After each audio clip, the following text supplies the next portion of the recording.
Welcome to Recovery Dharma. My name is Josh, and I'm one of the facilitators here at Soul Center. For the month of October, we have been exploring the topic of grounding practices. And we kind of took a little bit of a sidestep away from strict Buddhism, but this is definitely part of a Buddhist practice, an important part. And it has been a very interesting topic for me. Grounding is the practice of bringing one's awareness into alignment with one's physical body as well as one's spiritual and mental being into this present moment. And it's been a good practice for me to think on. There was an article, an interview in the New York Times this weekend. An actor in one part of the interview talked about a pivotal moment where he became sober, and he describes for him what he described as a voice of the divine coming from within him, telling him that it was time to stop. And the way he described this voice was something completely separate from him, a distinct voice. And my wife and I started discussing this about, thoughts and awareness. She had a good story that I was part of a couple years ago. We were riding our bicycles together here in town, and we were crossing some railroad tracks, and her front tire got caught in the track, and she went over the handlebars. And she described this experience of seeing distinctly right in front of her eyes, in all capitals, the word teeth. And she turned her head so she would not smash her face on the ground.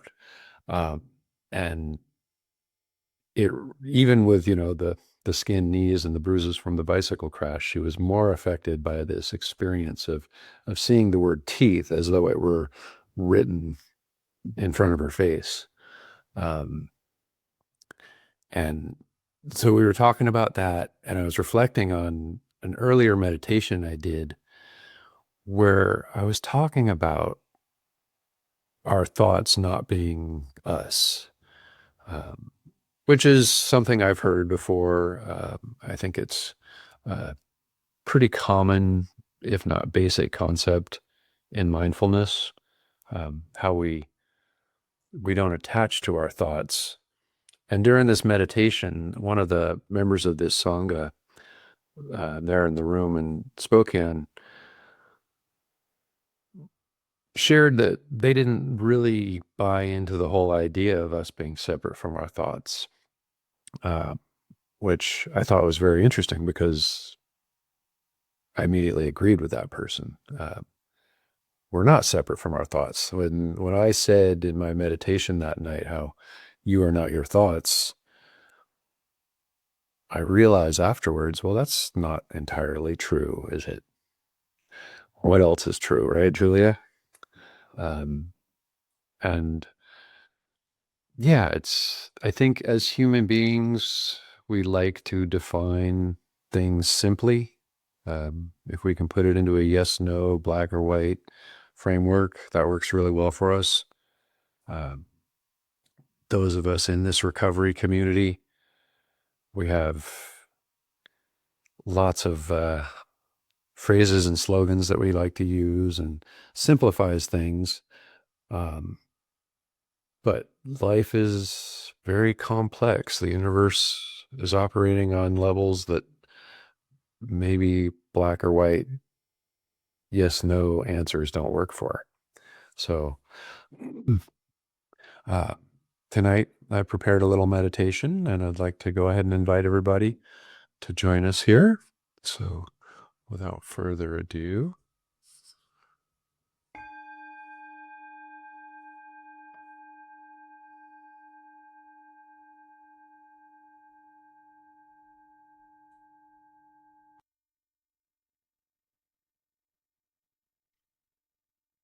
Go ahead and find your position of comfort, whatever that may be, that works for you. If you want your eyes open or closed, that's entirely your choice. I'd like for us tonight to recognize that autumn is upon us. It's getting darker and colder.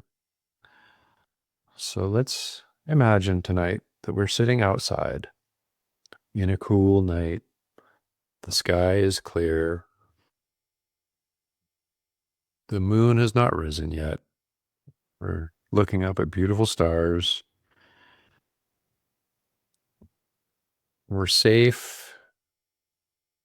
We're chilly, but we have a very comfortable seat, and it's right next to a campfire circle. Take a moment, imagine that. Sure, you can imagine your own beautiful, cool night. You're near the beach or in the mountains at the edge of a forest.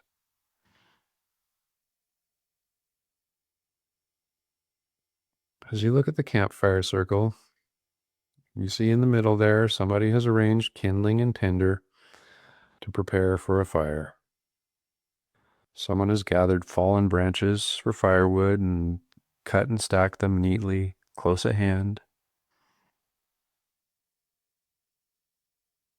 Take a moment to admire the care with which this fire's been set up.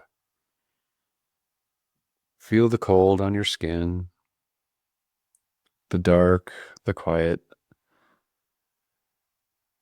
yet not totally quiet. It's the noises of the autumn night. Maybe you hear an owl hoot, the wind moving the trees. If you're near water, you hear the water. When you sit in this cool, breathe in that cool air. Observe it filling your chest, making your ribs expand and your belly rise. As you inhale, that cold air warms inside your body. Breathing out, notice the steam as your breath exits your body. And just breathe.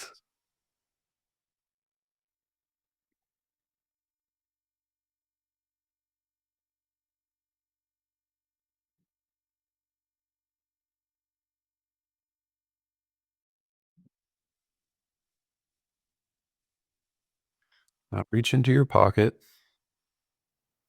pull out a box of matches, strike a match, hold it to the tinder,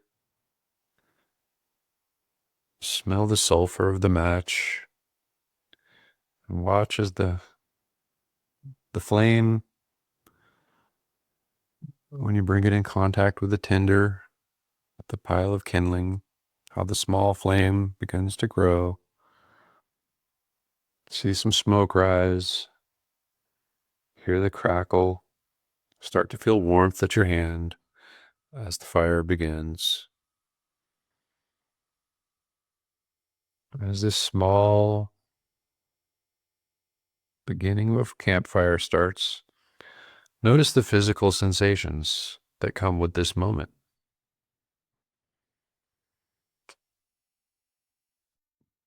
What physical sensations does such a small fire have? What thoughts arise? What emotions?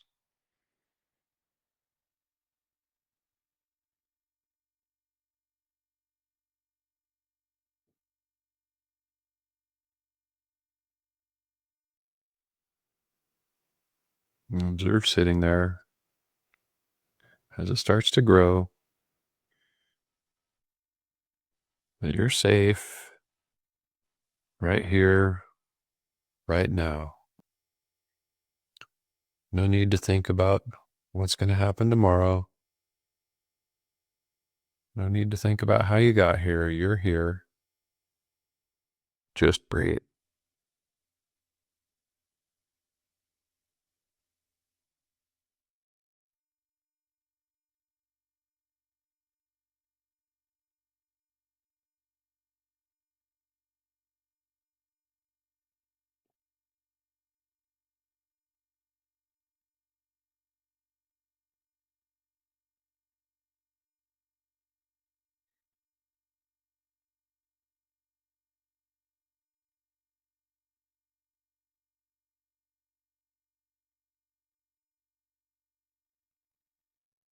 Sitting near that fire ring, observe how dynamic the fire is from one instant to the next.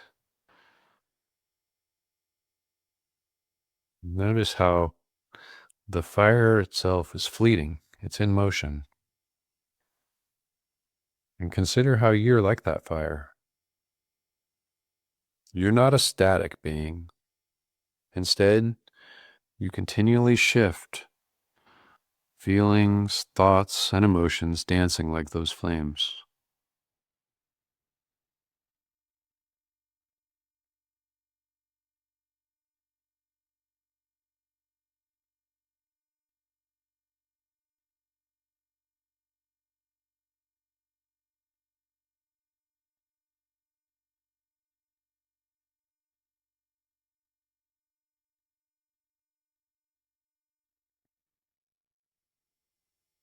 Now, place a couple of pieces of firewood on that fire and observe what happens.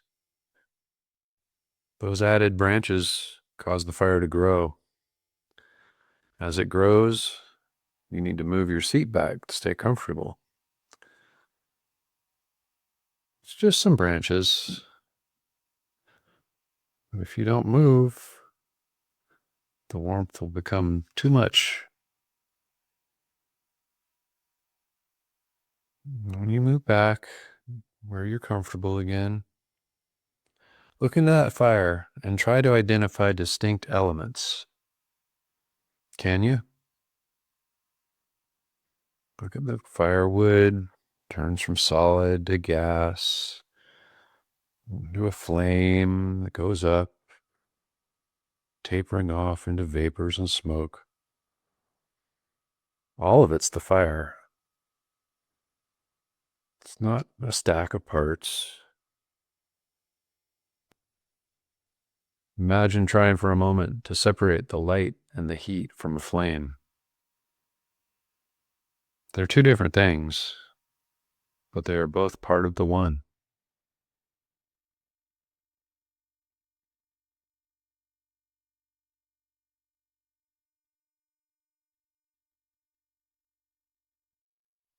As you breathe, continue breathing, listening to the flames crackle, feeling the warmth, feeling the comfort the fire is giving you.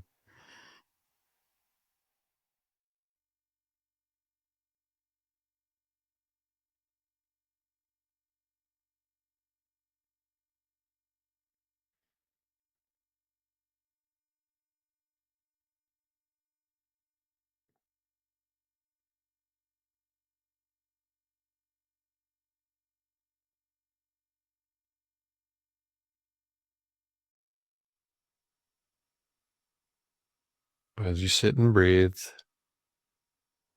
surrounded in the cool night, being warmed by the fire, observe how, just like the fire, you're a complete being made of many parts.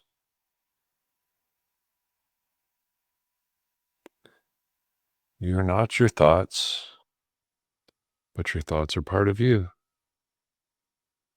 You're not your emotions, but your emotions are part of you. You're not the feelings in your butt as you sit on the chair by the fire, or the nip on your cheeks from the cold air, or the warmth in your hands. But all of those feelings are part of you.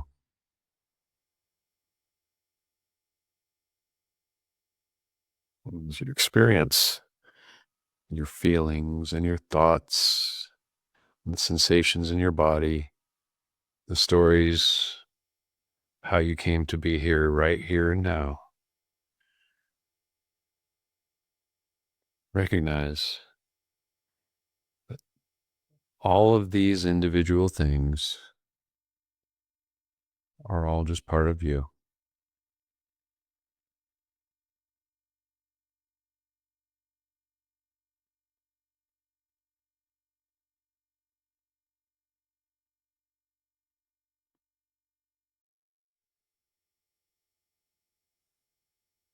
Observe now as the fire starts to die. The warmth is fading. It'll be time for us to get up from our comfortable seat here, head back to the warm comfort of our home. Consider this, how this practice teaches us to settle into the moment, but we're not attaching to something frozen in time. Rather, we're taking time to recognize that our physical and spiritual self are joined together here, fully present in our beautiful universe. Namaste.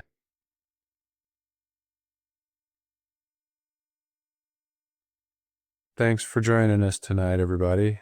I'd like to offer a dedication of merit to close this meeting out. So if you want to go ahead and take a noble posture or position of comfort. May the merit of this practice flow outward to all beings. Through this practice of presence, may confusion give way to clarity, fear to calm, and separation to connection. May peace and awareness continue to grow for all beings everywhere. Thank you, everybody. Good night.